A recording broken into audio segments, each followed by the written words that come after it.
الحمد للہ وحدہ والصلاة والسلام علی من لا نبی بعدہ اما بعد اعوذ باللہ من الشیطان الرجیم بسم اللہ الرحمن الرحیم یا ایھا الذین آمنوا ارکعوا واسجدوا واعبدوا ربکم وافعلوا الخیر لعلکم تفلحون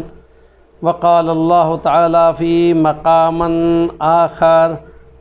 ومنهم من يقول ربنا آتنا في الدنيا حسنة وفي الآخرة حسنة وقنا عذاب النار رب زدني علما رب اشرح لي صدري يسر لي أمري واحلل عقدة من لساني يفقهوا قولي۔ قرآن مجید اور خیر خواہی، اسلام کا نظام مقابلتاً دیگر ادیان کے دین اور دنیا دونوں کو ملا کر چلتا ہے، اور سیرت سرور عالم میں سید مودودی صاحب لکھتے ہیں کہ وہاں لکھا ہوا ہے تورات انجیل کے اندر کہ جو خدا کا ہے وہ خدا کو دو، جو قیصر کا ہے وہ قیصر کو دو، قیصر روم بادشاہ کا، وہ جو دنیا کی ہے وہ دنیا سے تعلق رکھے، اور جو خدا کا ہے وہ خدا کے ساتھ تعلق رکھے۔ یہاں اللہ کے اس قرآن میں بتا دیا کہ وہ جو کہتے ہیں دنیا واتنا فی الدنیا حسنہ، بس وما لہ فی الآخرۃ من خلاق، بس دنیا مانگتے ہیں، آخرت کوئی نہیں ان کی، اور وہ بھی ہیں جو کہتے ہیں خدا ہمیں دنیا میں بھی بھلائی دے دے، آخرت میں بھی بھلائی دے دے، جہنم کی آگ سے بچا لینا، یہ ہے اصل دین، دنیا بھی بھلائی ہو آخرت بھی بھلائی ہو۔ نبی کریم صلی اللہ علیہ وسلم نے اس لیے فرمایا یسروا ولا تعسروا، آسانی دیا کرو تنگیاں نہ دیا کرو، اور بشروا خوشخبریاں دیا کرو، ولا تنفروا نفرتیں نہ بلایا کرو، آسانی دیا کرو، آسانیوں کے اندر تنگی رکھ کر لٹ مار نہ کیا کرو، اور وتدلوا بها الى الحکام لتاکلوا فریقا من اموال الناس، تم مقدمے بنا بنا کر تو لے آؤ گے، میں اس کے مطابق فیصلہ تو تمہارے کر دوں گا، لیکن جب خدا کے سامنے جاؤ گے حشر کے میدان میں وہاں کیا کرو گے؟ نبی کریم نے فرمایا یہاں تو فائل دیکھ کر میں تو فیصلہ کر دوں گا کہ چلو جی تم نے بنائی ایسی ہے، اور یا گواہ ایسے لائے گئے ہیں، تو میرے سامنے جو آیا تو میں نے کر دیا، لیکن جب خدا کے سامنے آئے گا وہ تو علیم خبیر ہے، وہ علیم بذات الصدور ہے، وہ تو ہر چیز کو جانتا ہے اور گواہیاں کھڑی کر دے گا۔ قیامت کے دن کا نام ہے یوم یقوم الاشہاد، ایک شہادت نہیں اشہاد، بہت زیادہ گواہیاں کھڑی ہو جائیں گی۔ خوب بندے کے گناہ گار کی اپنے ہاتھ، اپنی انگلی، اپنا کان، اپنا سکن، چمڑا بول اٹھے گا، میں قرآن میں ہے، تو جب اپنا جسم بولے گا تو وہ بولے گا کہ کیوں تم میرے خلاف میرے جسم ہو کے بولتے ہیں، کہا خدا جو ہمیں بلا رہا ہے ہم کیا کریں؟ تو جس وقت شہادت قائم ہو جائے وہ بندہ جھوٹا ہو جائے تو وہ تو سزا ہوتی ہے، اور وہ جہنم کی سزا ہوگی۔ نبی کریم صلی اللہ علیہ وسلم نے اسی فرمایا کہ اپنے بھائی کی مدد کیا کرو، چاہے وہ ظالم ہو چاہے مظلوم ہو۔ یا رسول اللہ مظلوم کی تو سمجھ میں آتی ہے، ظالم کی کیسی مدد کریں؟ آپ نے فرمایا تمنعہ من الظلم فذاک نصرک ایاہ، اس کو ظلم سے روک لو، یہی تمہاری اس کی مدد ہے۔ یہی دنیا نہیں ہے، ایک اگلا جہان بھی آ رہا ہے، یہ تو ہے 3 گھنٹے کا پرچہ، یہ تو ہے دارالامتحان، رزلٹ تو حشر میں آئے گا، وہ زندگی ہے ابد الآباد،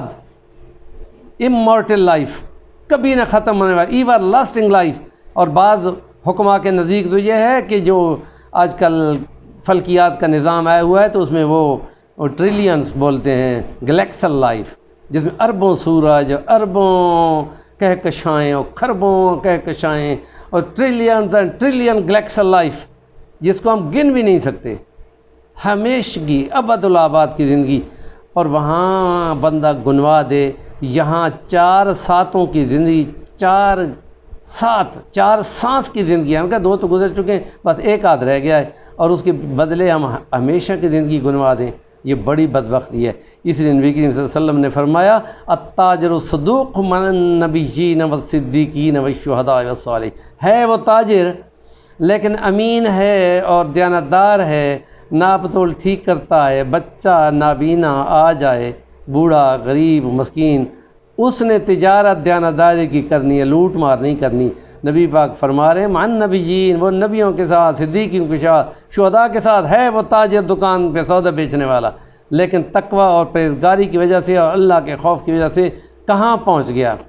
اس لیے نبی کریم صلی اللہ علیہ وسلم نے فرمایا جو خیر خواہی کرتے ہیں اور لوگوں کو درمیان صلح صفائیاں کراتے ہیں ان کا مقام بڑی عبادت گزاری کرنے والوں کے برابر جا لگتا ہے۔